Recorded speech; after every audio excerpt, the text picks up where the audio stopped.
mes camarades de la société civile, saluer tous les participantes et tous les participants à ce travail de plaidoyer, en espérant qu'on fera un excellent débat pour des élections qui soient des élections transparentes. C'est extrêmement important d'avoir des élections transparentes, des élections qui soient crédibles. La crédibilité des élections aussi, c'est très important. Des élections qui soient apaisées. Nous en avons bien besoin dans le contexte actuel. Et surtout et fondamentalement aussi une élection présidentielle inclusive. La possibilité effectivement pour l'électeur de choisir librement son candidat. Ça c'est extrêmement important parce que je pense que l'entrée de la modernité politique, c'est le fait d'abord du suffrage universel. 1848. Pour vous dire mon bonheur d'être à Saint-Louis, hein, parce que ceux qui me connaissent savent que je suis Saint-Louisien. J'ai fait mon arrêt ici, à l'école du Val-Garçon. Du Val-Garçon. C'est comme ça que ça s'appelait. Hein. Je ne sais pas maintenant si on a changé le nom. Ah voilà, c'est ça. J'ai de la famille à Sindoné et à Lodo, quoi. Qu'on appelait rue André Lebon. Donc, pour dire que le principe même d'égalité des citoyens a été surtout entériné par le fait du suffrage universel. Une personne, une voix, qu'on soit président de la République ou quoi que ce soit. Donc c'est extrêmement important. C'est important aussi parce que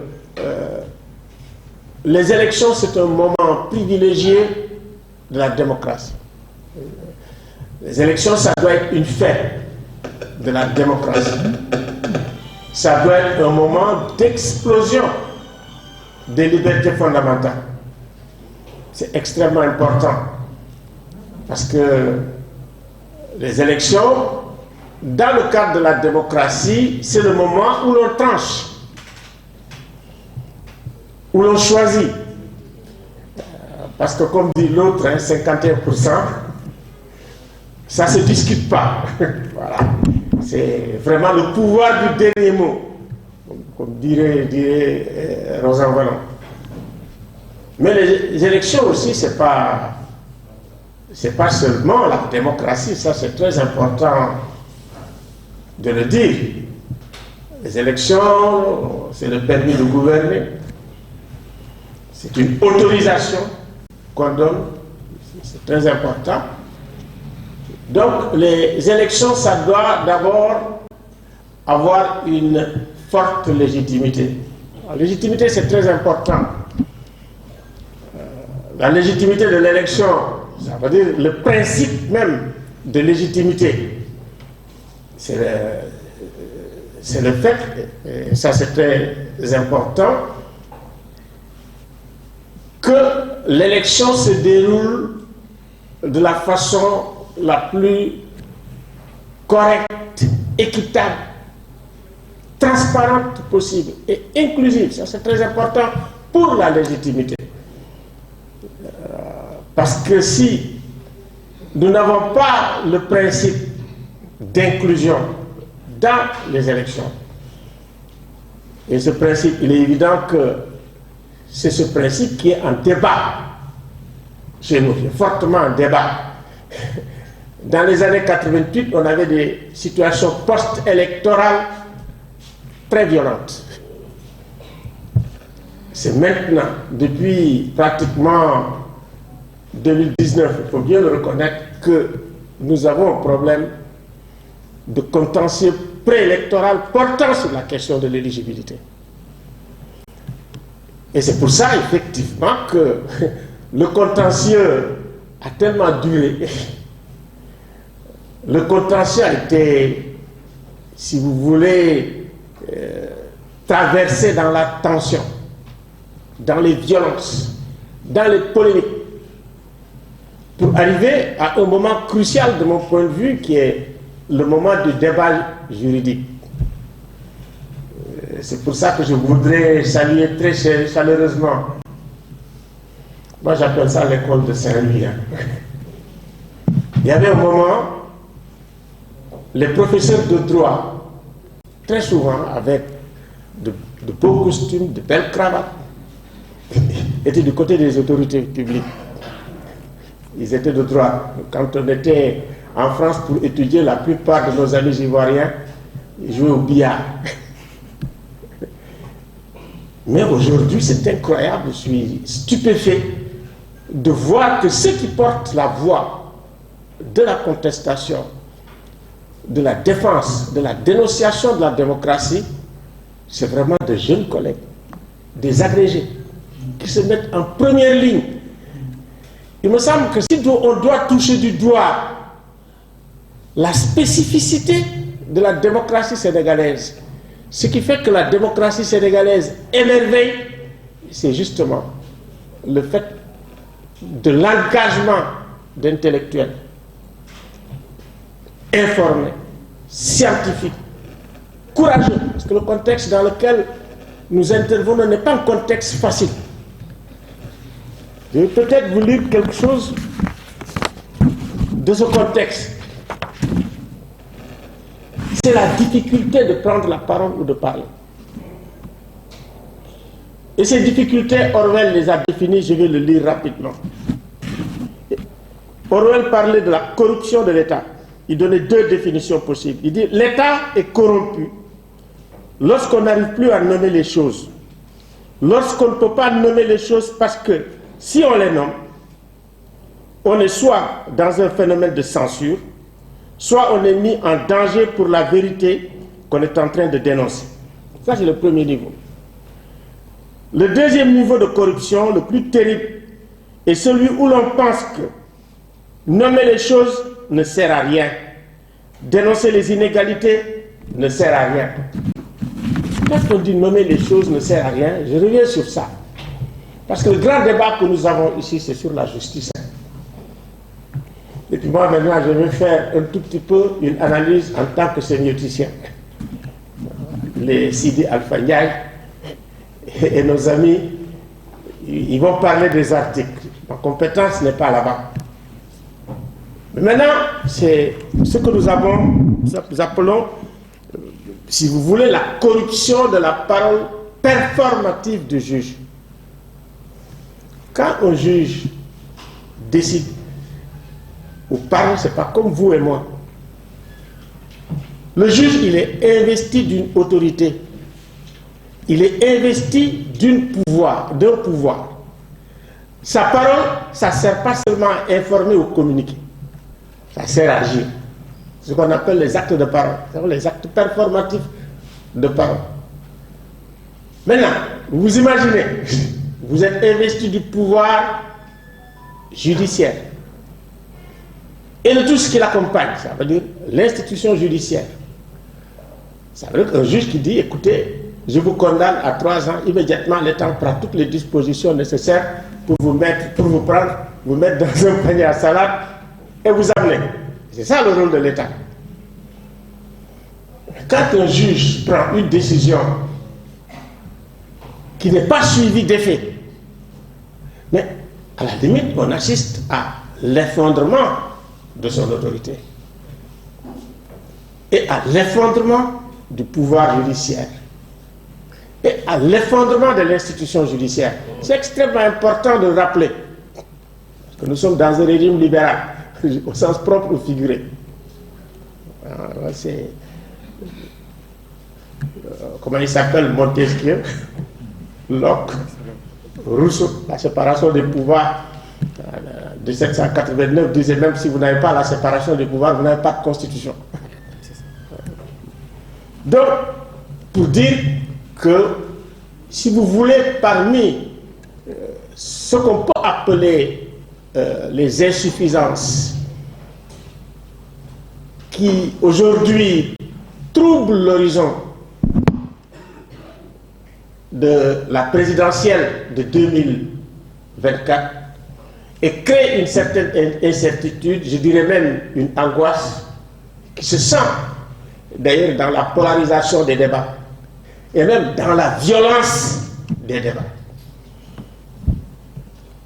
Maintenant, il faut qu'on sache quelles sont les conditions politiques, sociologiques, juridico-institutionnelles qui pourraient être remplies pour qu'on aille vers des élections qui soient crédibles, transparentes, équitables et inclusives. C'est extrêmement important parce que le débat, il est grand. Il est grand parce qu'il y a de nouveaux enjeux. Le pétrole et le gaz, ce sont des sources d'instabilité. Parce que ça ne concerne pas que les États qui ont le pétrole et le gaz. Il faut voir les dispositions qui ont été prises par l'Arabie Saoudite quand ils ont découvert le pétrole qu'ils ont eu, le protocole de Quincy. Et les Qataris. Nous, on n'a pas ces dispositions-là, parce que on est toujours dans l'ordre colonial presque. On sent que ça arrive comme ça, on n'est pas préparé. Et quand vous avez ça, vous avez besoin d'unité, vous avez besoin d'être ensemble. Vous n'avez pas besoin d'être divisé. Vous n'avez pas besoin de polarisation. Donc, ces éléments de fragilité et d'instabilité et des éléments conflictogènes, il faut qu'on les analyse aussi. C'est pas pour rien. J'ai lu le Keski de Mamadou Lamine Diallo hier, qui dit si on a 267 candidats, c'est peut-être aussi parce qu'il y a l'appétit suscité par le pétrole et le gaz. Il faut parler de ça, c'est important, mais avec sérénité. Voilà. Et avec responsabilité. C'est très important. Donc nous avons quelques recommandations. Les gens reviendront là-dessus. C'est pour ça, pour travailler sur la question du rôle de l'administration, nous l'avons confié à quelqu'un, Mamadou Salif Sané qui est là, qui est enseignant-chercheur, qui a fait sa thèse sur le contentieux électoral. Je ne pense pas qu'il y ait une personne au Sénégal capable de dire un discours plus performant que Salif. Donc nous sommes très heureux qu'il soit là. Parce que l'administration a suscité beaucoup de polémiques. Les Sénégalais ne se reconnaissent pas dans le rôle de l'administration électorale tel que ça fonctionne aujourd'hui. Il est bon de le dire et il est bon de voir comment nous pouvons trouver une solution, je dis toujours, consensuelle. Parce que le consensus sur les règles électorales, c'est tellement important. C'est ça la garantie de la stabilité. C'est ça la garantie qui fait que on a la confiance aussi pour l'élection. Donc, je vais le laisser parler de ça. Le rôle des organes de régulation, c'est important. Parce que le principe d'impartialité, c'est ça également qui permet de garantir l'effectivité de ce qu'on appelle la légitimité de l'élection. Et le principe d'impartialité, c'est incarné par une administration autonome, neutre et qui a la confiance des gens. Le rôle de la presse, on en parle parce qu'aujourd'hui, il n'y a pas que la presse écrite, orale, mainstream, il y a aussi les réseaux sociaux. C'est-à-dire, dès que tu as ton compte, tu deviens journaliste. Et également, nous sommes dans un contexte très propice à l'infox, à la manipulation. Et il me semble que, bon, nous avons quelqu'un qui va peut-être rappeler les règles d'éthique, de déontologie.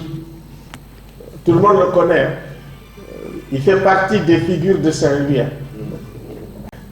Donc, de Walfadjri. Et nous allons parler du rôle de la société civile. Le rôle de la société civile, nous avons à la fois une grande dame qui est membre du COSEF, représentante du COSEF ici, enseignante, et en même temps représentante de la mairie de Saint-Louis.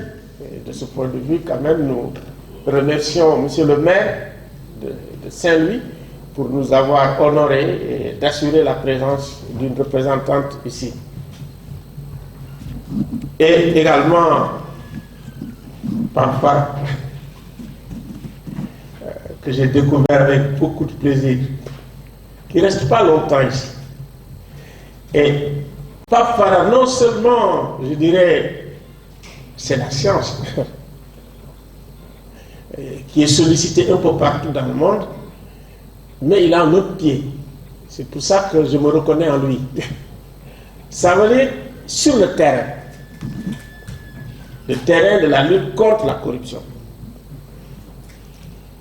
Parce que c'est extrêmement important, comme on dit, d'être dans la théorie et d'être sur le terrain concret de la réalité qui se passe. C'est pour ça que nous, à Africa Jom Center, nous travaillons la main dans la main avec l'UGB. Nous avons même un contrat avec l'UGB. Ibrahim Mbouj, c'est un produit de l'UGB qui a fait son doctorat il n'y a pas longtemps, qui est avec nous. Oui, Abdoulaye. Abdoulaye est là, lui aussi, il est stagiaire de l'UGB. Donc, je remercie encore une fois l'Université Gaston Berger de Saint-Louis pour son ouverture. Son ouverture au monde. Ouverture au monde, c'est extrêmement important.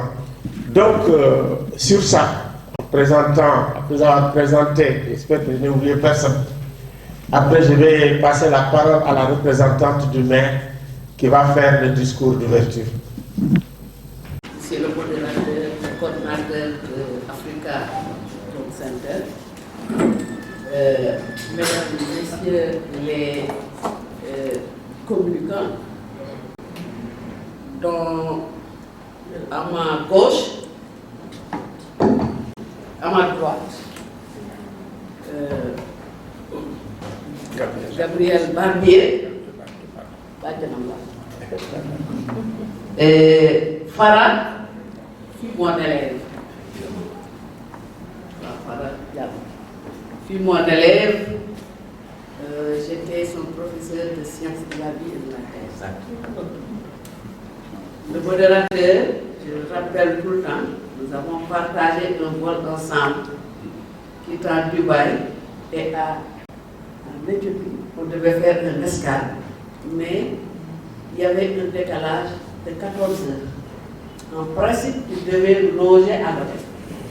Mais ils se sont dit qu'il y a un forum ou bien je ne sais quoi, donc les hôtels sont pleins, donc vous restez là.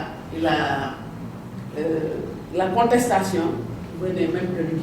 Et nous tous, on a contesté pour qu'on nous loge. Finalement, ils nous ont dit, non, on va vous permettre de prendre le dîner ici. Et lui, il a dit, non, vous nous l'êtes, non nous guettez. Moi, je suis une baille. C'était vraiment parce que moi, j'ai préféré manger et me coucher. Et ainsi, nous avons passé la nuit sans manger. C'est le lendemain qu'on a repris notre vol au Sénégal. C'est pourquoi j'ai toujours un souvenir envers M. Tim, que je remercie beaucoup et son organisation d'avoir organisé ces ateliers à pareil moment. Donc des ateliers qui viennent en son âge. Je voudrais également souhaiter la bienvenue à tout un chacun, au nom du maire Amadou Mansour Faye, au nom du conseil municipal, mais également au nom de toutes les populations de Saint-Louis. Lorsque la commune m'imputait ce dossier, il ne savait pas que je serais présente. C'est pourquoi j'ai cette double casquette. Ils m'ont imputé ce dossier parce que je suis adjointe au maire, chargée entre autres de la bonne gouvernance. Donc quand il y a de telles activités, c'est à moi. Si le maire ne peut pas venir, c'est moi-même qui suis là. C'est pourquoi je rencontre très souvent Bafara dans de tels ateliers et l'ensemble des éléments de la société civile ici. Nous partageons la ville de Saint-Louis qui est une ville très petite, tout le monde se connaît, mais on se connaît beaucoup plus à travers de tels moments.